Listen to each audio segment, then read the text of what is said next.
আল্লামা দেলোয়ার হোসেন সাঈদীর সেখানে একজন সাক্ষী, প্রসিকিউশন পক্ষের একজন সাক্ষী ছিল শুকরঞ্জন বালি। শুকরঞ্জন বালিকে আদালতে প্রডিউস করতে পারেননি।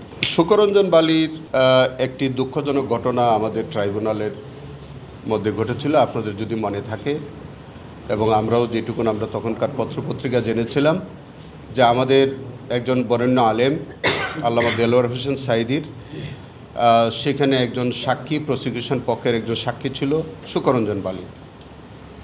কিন্তু তৎকালীন প্রসিকিউশন পক্ষ শুকরঞ্জন বালিকে আদালতে প্রডিউস করতে পারেননি, কিন্তু তার জবানবন্দিটাকে ব্যবহার করেছিল। শুকরঞ্জন বালির নামে যে জবানবন্দিটা, তখনকার সময় যারা ডিফেন্সে কাজ করেছিলেন, যারা মৌলানা দেলোয়ার হোসেন সাঈদীর পক্ষে যারা আইনজীবী ছিলেন, তখন তারা সেটাকে চ্যালেঞ্জ করলেন। তখন তারা দাবি করলেন যে শুকরঞ্জন বালির যে জবানবন্দিটা ট্রাইব্যুনালে ব্যবহার করা হয়েছে, সেই বক্তব্যটা শুকরঞ্জন বালি দেয় নাই। তো সেই জন্যে তারা ডিফেন্স উইটনেস হিসেবে শুকরঞ্জন বালিকে ট্রাইব্যুনালে আনার জন্য তারা একটা ব্যবস্থা নিলেন। এটা আইনের সুযোগ আছে, এবং তারা সেই কৌশলেই শুকরঞ্জন বালিকে তাদের গাড়িতে করে নিয়ে আসলেন। শুকরঞ্জন বালি যখন আমাদের এই গেইটে আসলো, তখন অত্যন্ত পরিকল্পিতভাবে শুকরঞ্জন বালিকে অপহরণ করা হলো। পরবর্তীকালে শুকরঞ্জন বালিকে পাওয়া গেল ইন্ডিয়াতে।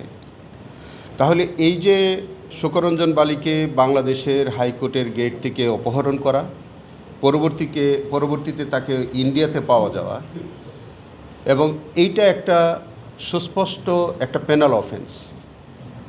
এটা একটা পেনাল অফেন্স। এটা যদি আপনি প্রচলিত আইনে দেখেন, আপনার 364 অথবা 365-এ যে আইনই হোক না কেন, এটা হয়তো তদন্ত সাপেক্ষে হবে, এবং কিছুটা আমাদের ট্রাইব্যুনালের মধ্যেও পড়তে পারে। তবে এইটা গতকালকে আমাদের একজন আসামি এই বিষয়ে গ্রেফতার হয়েছে, এএসপি ফজলুর রহমান।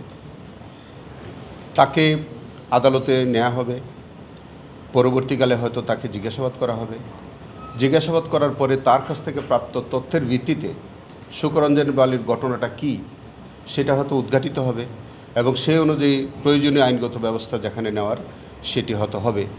তবে এই বিষয়ে আপনাদেরকে বলি, শুকরঞ্জন বালি, আমার জানা মতে শুকরঞ্জন বালি নিজে আমাদের এখানে, অর্থাৎ এই ট্রাইব্যুনালে একটা লিখিত অভিযোগ করেছিল। সেই অভিযোগটার ভিত্তিতেই সম্ভবত এই আসামিকে গ্রেফতার করা হয়েছে।